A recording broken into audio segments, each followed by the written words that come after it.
But over the last few years, after leaving the church and becoming very skeptical about everything, very atheistic, pretty much anti-religion.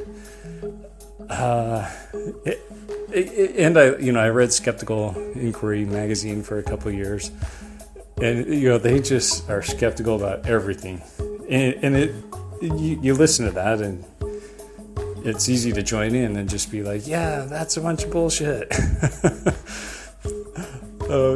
And so hearing Annika Harris, it's like, well, that's kind of weird, kind of out there, maybe even not worth pursuing, because I don't even know what she means by consciousness is fundamental, possibly, because she said that over and over in her interview with Sam. Over and over and over and over and over and over and over and over and over and over and over and over and over and over. Baby steps. This is Infants on Thrones. I'm looking for the further light and knowledge Father promised to send me. Baby steps. Baby steps. Look for the good in everyone. Hey Glenn, it's Jared.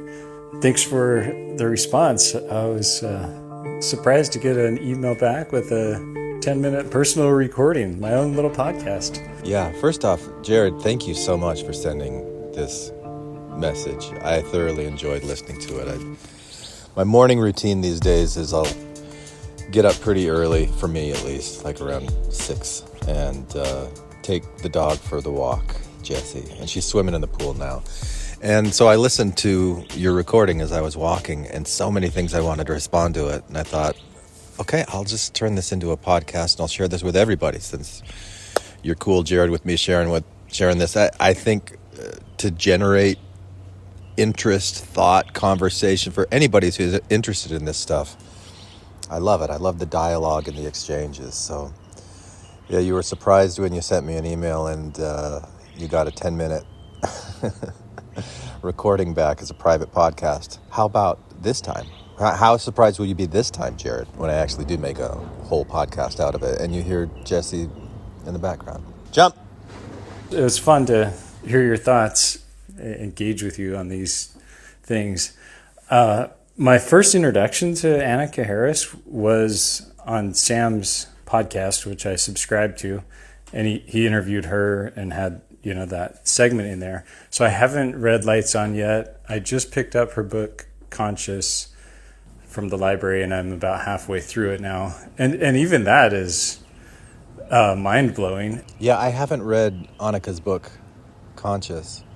I got interested in consciousness many years ago, and one of the first things that did it, I remember I was sitting on the couch and I was watching a TV show, and I was using that feature on, I've got an Apple TV, and you push the button and you can say what show it was, and I was just kind of amazed, not just at the technology of being able to speak to my remote control and have it do what I wanted to do, but I was watching on the screen as the graphic for my voice would fluctuate. And I'm looking at that and I'm making this connection that, okay, yeah, there is some kind of a physical impact with my voice. Like, what's going on? What is happening? Like, how is it that I'm able to watch this thing go up and down with my voice? And that led me into consciousness. And even that is mind blowing. A lot of it is stuff, snippets I've heard before, split brain patients and different things like that. But some of it is kind of new. And really, you got to go back and look at what is the definition of consciousness. It's almost like the word God, Do you believe in God? Well, what is God, I mean, it depends, and everybody defines it so differently. And I think consciousness is also defined, or not well defined, or defined differently by each person. Yeah, consciousness can be tricky as a word, but a lot of words are like that. I've told this story before on this podcast and several times, but I was in church once, many, many years ago, listening to two people have this conversation about Orange County. And they both found out that they were from Orange County, and they were so excited. And they're like, oh, do you know this person? Do you know this person? Have you been to this place? And neither one of them had anything in common except that they had grown up in Orange County.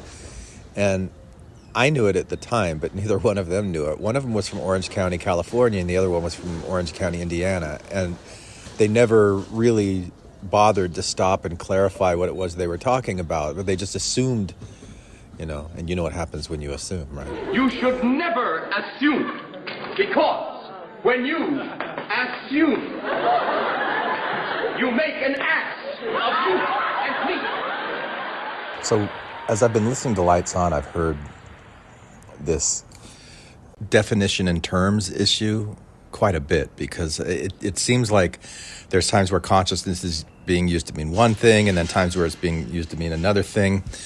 And I think that probably a lot of times when people say, oh, humans are conscious but other things aren't conscious, they're talking about an element of consciousness that I think of as like self-awareness, self-reflection, that metacognition, when you're aware that you're aware that you're aware.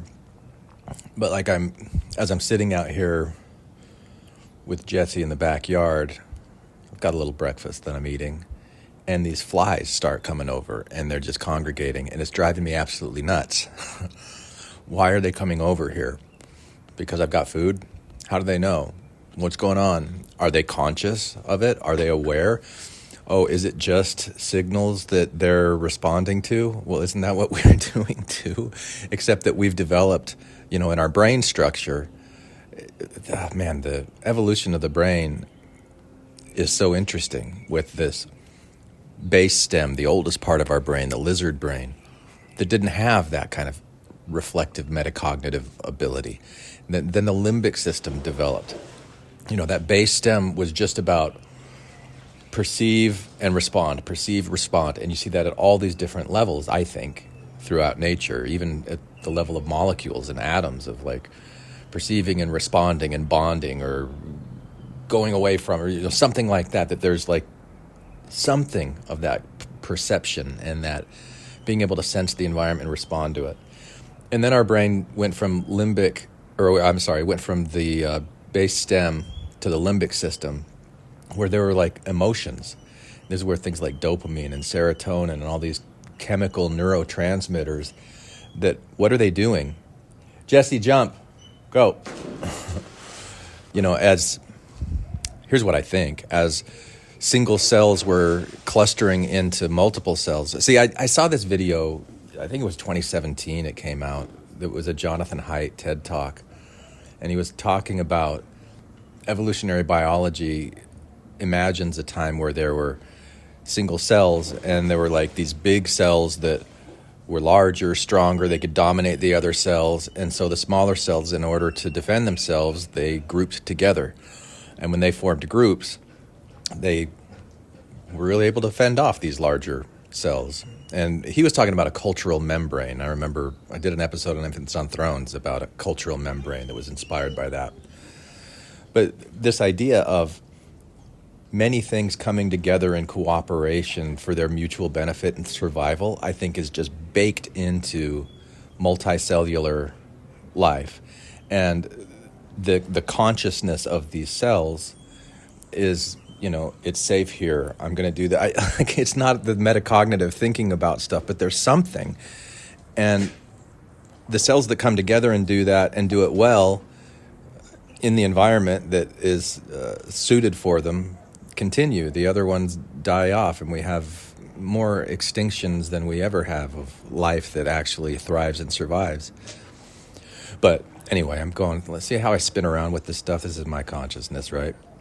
So you've got the development of the brain in our ancestors with this just basic ability to perceive and respond, and then you add to this layer of emotions where you know what it feels like, where there's a feeling of taking care of all of the cells in the group or of not taking care of the cells in the group.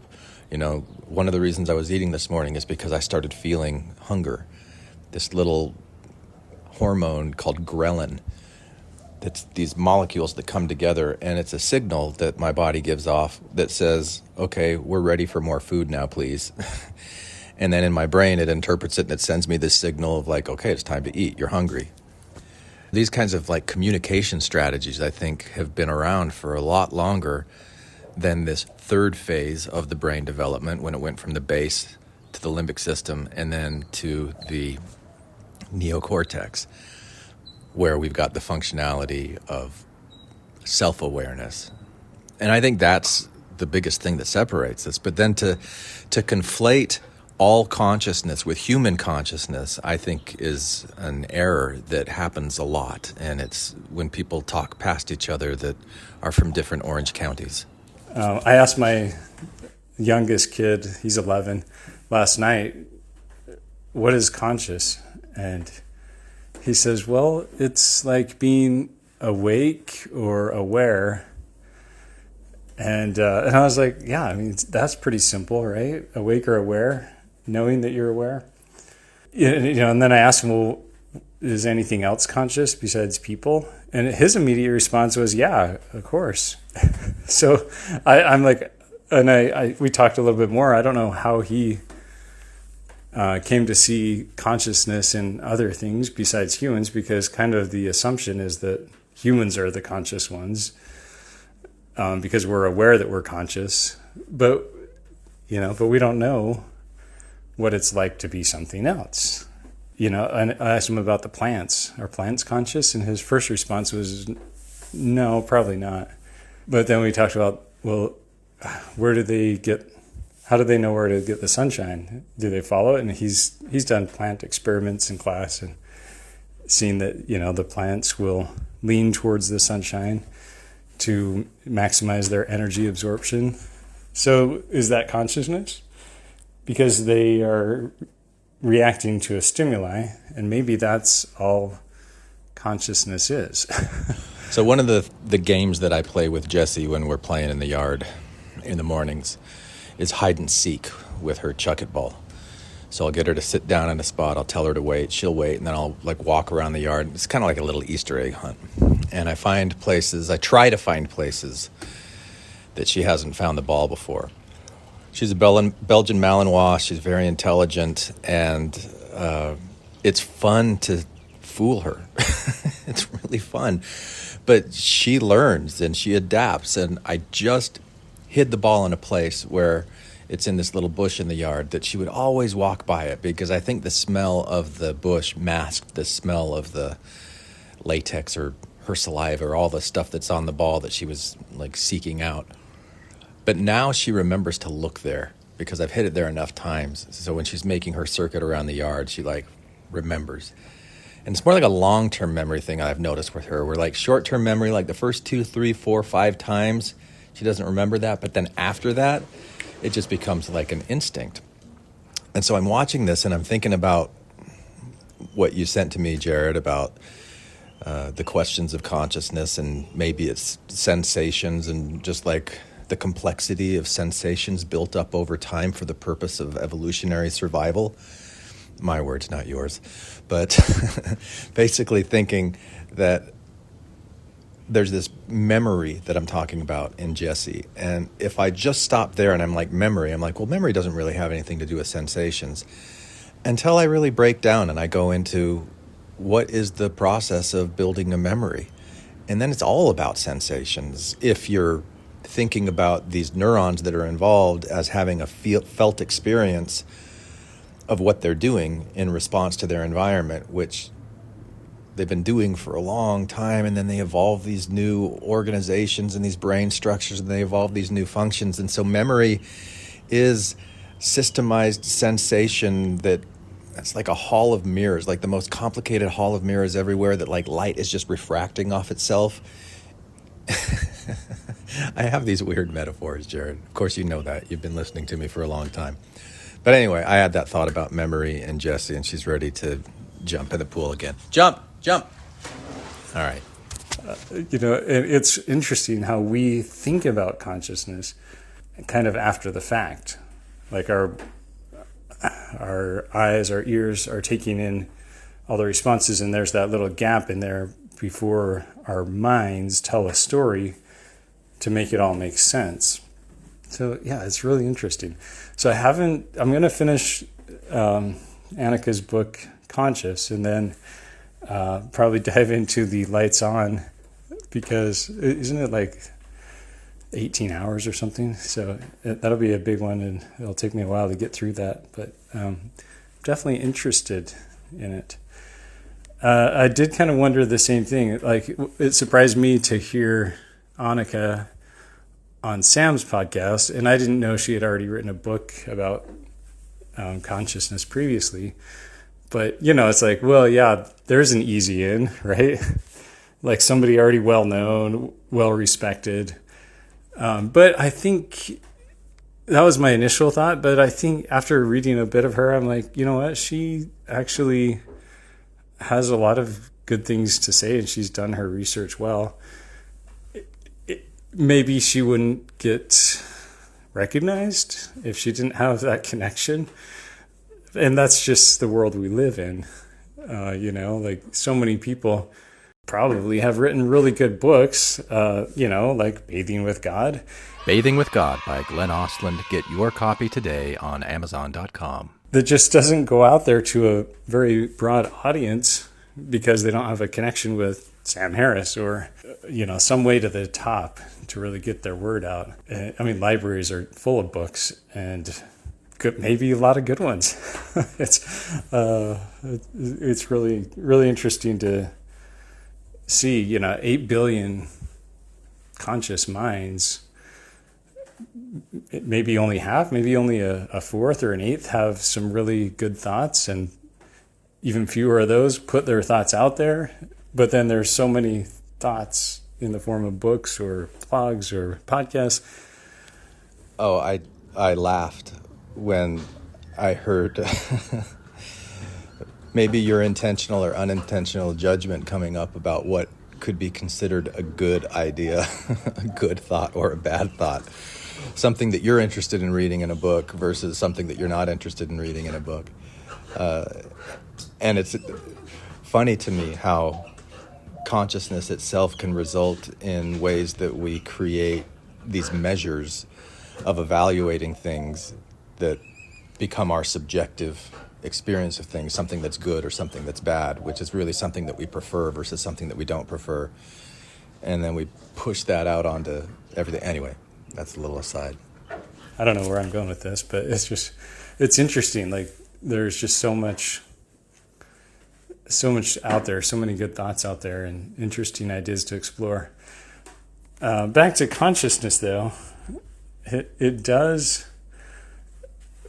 I do get to a point where maybe it's just like too much, and my mind thinks, maybe I just can't grasp it, or sometimes I wonder, why am I even trying to grasp this? Like, I'm going to get up, I'm going to drink my coffee, maybe I'll go for a jog, fly an airplane, pay the bills.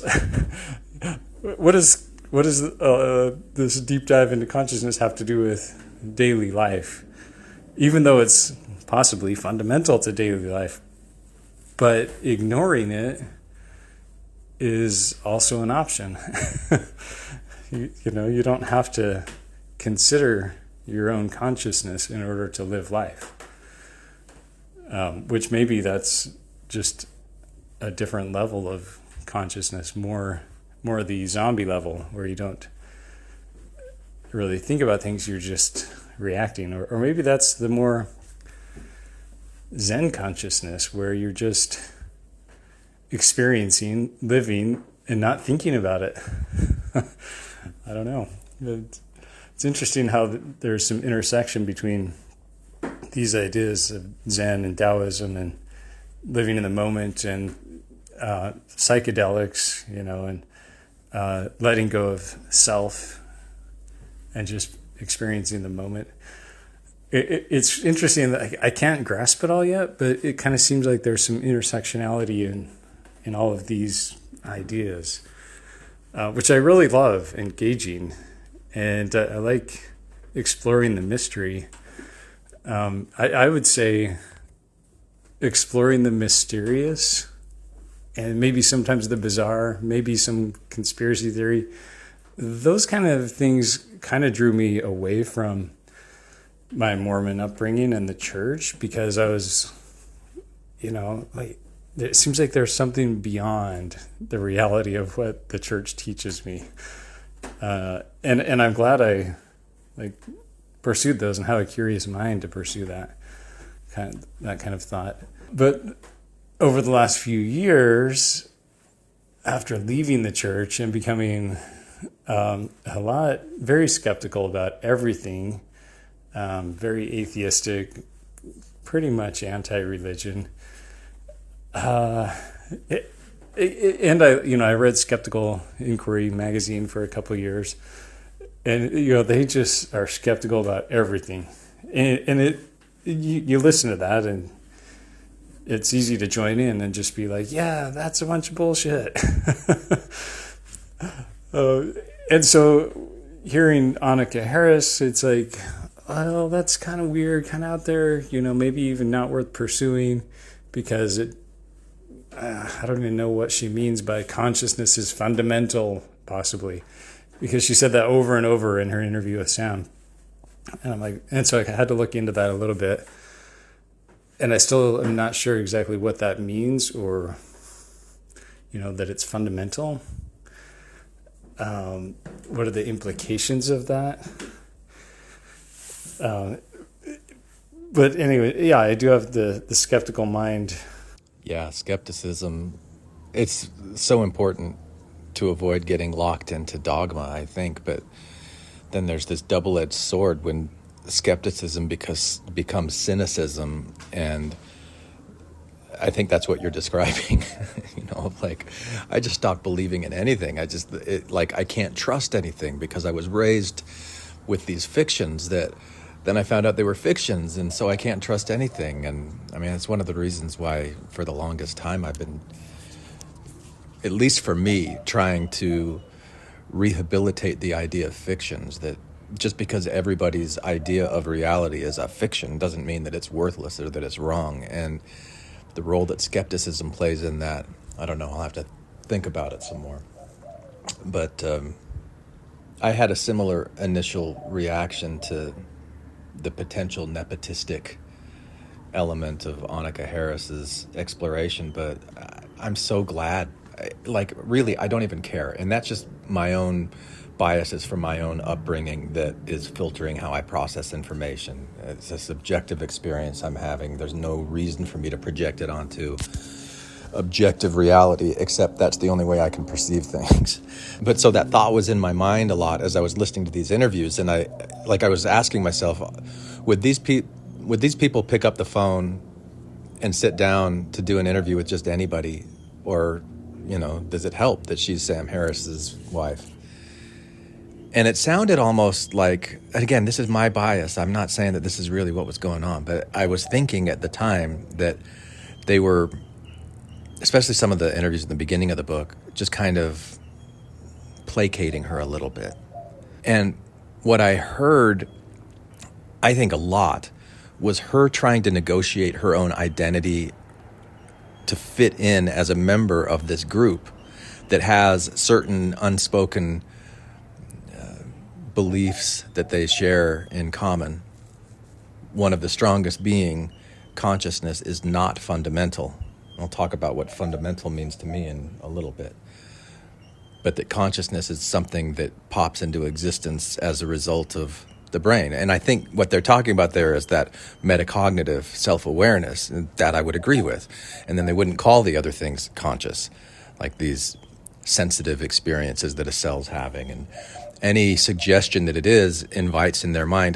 Do you remember, I think you listened to the Sam Harris, Jordan Peterson truth debates. I did a lot on that, on Infants on Thrones several years ago. And there was this phrase, jump, Jesse. There was this phrase called Jesus smuggling that Jordan Peterson, I don't know if he got Sam to admit, but kind of called it out and said, it seems like there's an immediate defensiveness in the skepticism. This is maybe where the skepticism becomes cynicism a little bit, or at least one thing. The fear that somebody's trying to smuggle in some supernatural idea and get a scientist to endorse an idea that is crazy. And that tension runs throughout Lights On, where there's times where you can hear Annika Harris just so fascinated by these ideas that she's exploring, and then at the same time a little embarrassed to admit it. At one point she says something about an electron having an experience of being an electron. She goes, I feel like I'm in a confessional booth, admitting, yes, I've had that thought, bring on the Inquisition. But so that's where I think that the skeptical mindset turning to cynicism can shut things down. And one of her main stated purposes for doing this Lights On project is to question these assumptions, these unspoken assumptions about the nature of consciousness. And why do we just shut off inquiry in these areas? She doesn't explicitly bring out the Jesus smuggling or thing, but it's there. It permeates the whole discussion. And if you really do take the perspective that all things are connected and all things are one, there really isn't this dualistic separation between things that are physical and things that aren't physical. I mean, if you're looking at your body and you go, yeah, it's physical. Okay, how many atoms are in your body? Do you consider atoms to be physical? Or the subatomic particles that make up atoms, do you consider them to be physical? Or the quantum fields that the subatomic particles come from, do you consider that to be physical? And you trace back our makeup, and it seems to me that the ways that we conceive of things, this dualistic view of materialism, non-materialism, physical, non-physical, or physical versus spiritual, or things like that, it's just different traditions, different ways that people have been trying to understand the world, and then they get siloed and categorized and skepticized and cynicized together. So anyway, that's what that comment of yours made me think of. Thanks, Jared. But anyway, yeah, I do have the skeptical mind, but it is fun to engage and wonder, well, maybe there is something more to this. And maybe that's where these myths of gods have developed. And I mean, certainly the psychedelic experience, or like the Zen experience that can be found even through meditation, where you let go of the self and realize we're all one, and you're charismatic and able to say it loudly, and now you're a prophet because people are like, wow, he had this experience, he touched the hand of God. So maybe that's where religion began. So I don't know. I don't know that it has to necessarily be all physical reality, a strict atheistic physical worldview, or like some mix of, what else would there be here, right? I mean, science just keeps finding deeper and deeper levels of the physical, bringing about experiential experiences that we perceive in a new way or a different way. I do think it does kind of seem like all the neural connections develop out of physical processes, and I think it's the neural connections themselves. When you get so many of them, I don't know. That's where consciousness begins. Maybe not. Maybe it's just stimuli and response. But the more complex creature has more stimuli, or is able to respond to it in many more ways, many more neural connections, to the point where humans, like, we've developed language, and now we can explore ideas that are non-physical, we can't really engage with directly, but they're just in our heads. And I think that's just a result of many, many, many more neural connections. I don't know that I go along with this idea of consciousness suddenly turning on. I don't think it's like a sudden thing, or it has to be either on or off. I think it's just a slow development and gradual layers in less complex to more complex creatures, and from even life in a complex creature like a human as a baby in the womb. Those connections are already developing as the brain develops. More and more neurons are growing. Consciousness is already beginning, and it's gradually becoming more and more strong or developed. Maybe. I don't know. I'm just trying to make sense of all this. And anyways, so it's fun to talk with you about this. You're welcome to use anything I say. I kind of laugh because I'm like, who would want to hear me ramble on? I don't know. But if you want to use whatever, I'm open to that for sure. And we'll talk later. All right, Jared. So here's where I'm going to try and be as brief as I possibly can be to wrap it all up in addressing this question of like what is fundamental at the same time as what is even the point of studying this stuff. So I'll just ask a question. If there's a way to get more clarity on the truth of something rather than being stuck in a distorted sense of that reality, would you like to get more clarity? Would you like to get closer to the truth of things? And maybe the answer to that question is dependent on like what we're talking about. Maybe some things, ignorance is bliss, and you'd rather just not know. But I like knowing, and I've always asked questions, and that skeptical part of me that just like, really, is it really that way? Could it be something else?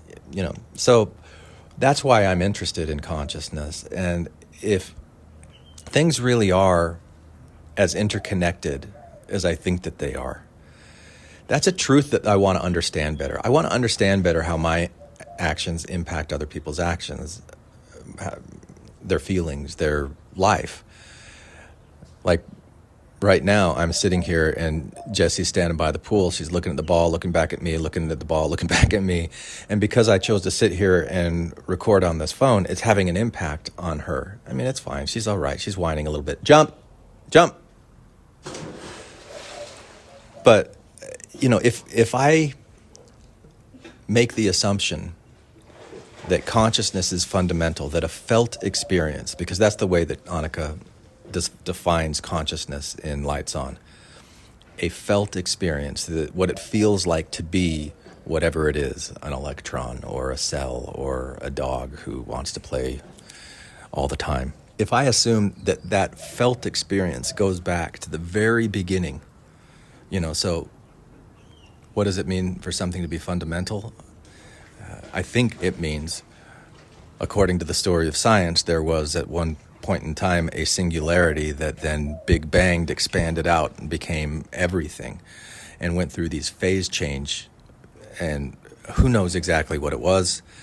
My best understanding from what I've been studying about it is there were these forces like gravity and electromagnetism and the strong and the weak nuclear force that started organizing all of this.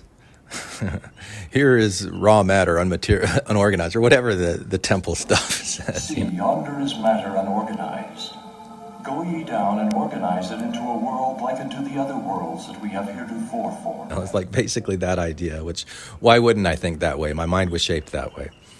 But that there are certain forces that bring things together and push things apart, like the strong and the weak nuclear force that bring these subatomic particles together to form atoms, but also the weak nuclear force causes the radioactive decay, so they can break apart, and then that's a process where they can become something else. They can merge with other things because you've got these two forces working together. Well, what if those forces themselves have some kind of felt experience of what it's like to be that? Like when you push two magnets together and you feel them opposing, or even when you feel them snapping together. Like, what if that force is itself a felt experience, which doesn't mean that the magnets themselves have a self-awareness or they can feel, but there's some kind of feeling involved in that. And I know that the magnet idea is kind of silly to think about, but the idea of this being fundamental goes back to the Big Bang.